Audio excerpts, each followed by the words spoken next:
Assalamualaikum warahmatullahi wabarakatuh.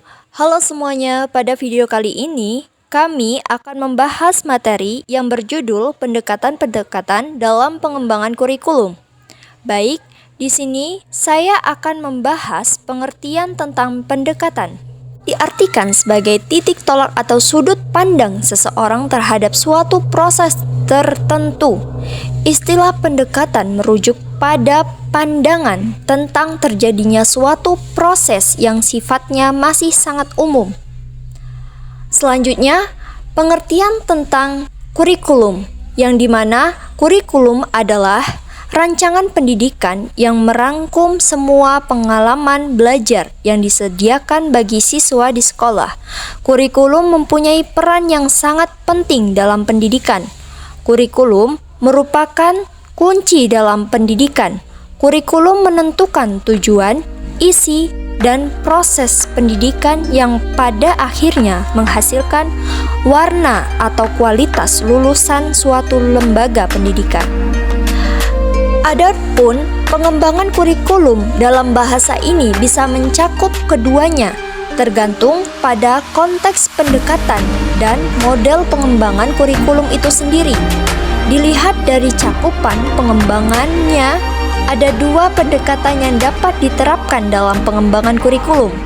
Yang pertama, pendekatan top-down atau pendekatan administratif, yaitu pendekatan dengan sistem komando dari atas ke bawah. Yang kedua adalah pendekatan grassroots atau pengembangan kurikulum yang diawali oleh inisiatif dari bawah lalu disebarluaskan pada tingkat atau skala yang lebih luas.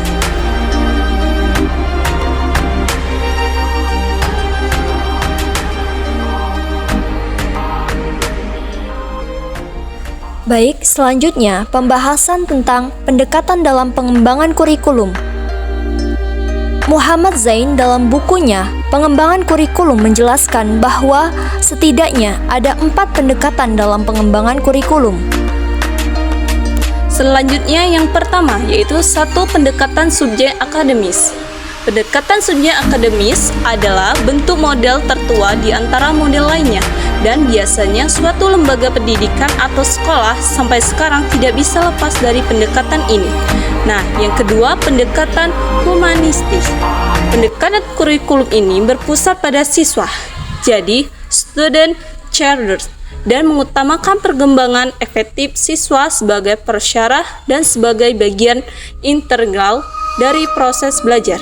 Para pendidik humanistis yakin bahwa kesejahteraan mental dan emosional siswa harus dipandang setara dalam kurikulum agar belajar itu beri hasil yang maksimal. Pendidikan yang berpusat pada siswa berfokuskan kurikulum pada kebutuhan siswa baik personal maupun sosial. Yang ketiga, pendekatan teknologis. Perkembangan teknologis pada masa kini sangatlah cepat, seperti munculnya tab, laptop, gadget, dan lain-lainnya. Hal ini juga berpengaruh terhadap pendidikan, tidak terkecuali pada pengembangan kurikulum. Dan adanya perkembangan teknologis yang semakin maju dan canggih ini menjadi salah satu dari beberapa pendekatan pengembangan kurikulum yang berlaku di Indonesia. Sebenarnya pada zaman dahulu, pendidik di Indonesia itu sudah memanfaatkan adanya perkembangan teknologis seperti penggunaan blackboard dan kapur pita. Seiring dengan berjalannya waktu, pengetahuan dan pendidikan semakin maju pesat. Yang terakhir, pendekatan rekonstruksi.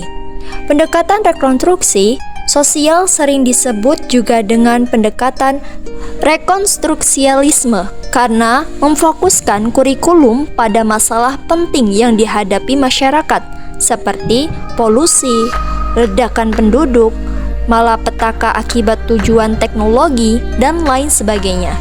Pendekatan rekonstruksional sosial berbeda dengan pendekatan kurikulum lainnya. Pendekatan ini memusatkan perhatian pada problem-problem yang dihadapinya dalam masyarakat. Pendekatan ini bersumber pada aliran pendidikan internasional Pandangannya bahwa pendidikan bukan upaya sendirian, melainkan kegiatan bersama, interaksi, kerjasama, dan lain sebagainya. Selanjutnya, kesimpulan dari penjelasan pendekatan dalam pengembangan kurikulum, yaitu pengembangan kurikulum mempunyai makna yang cukup luas. Pengembangan kurikulum bisa berarti penyusunan kurikulum yang sama sekali baru.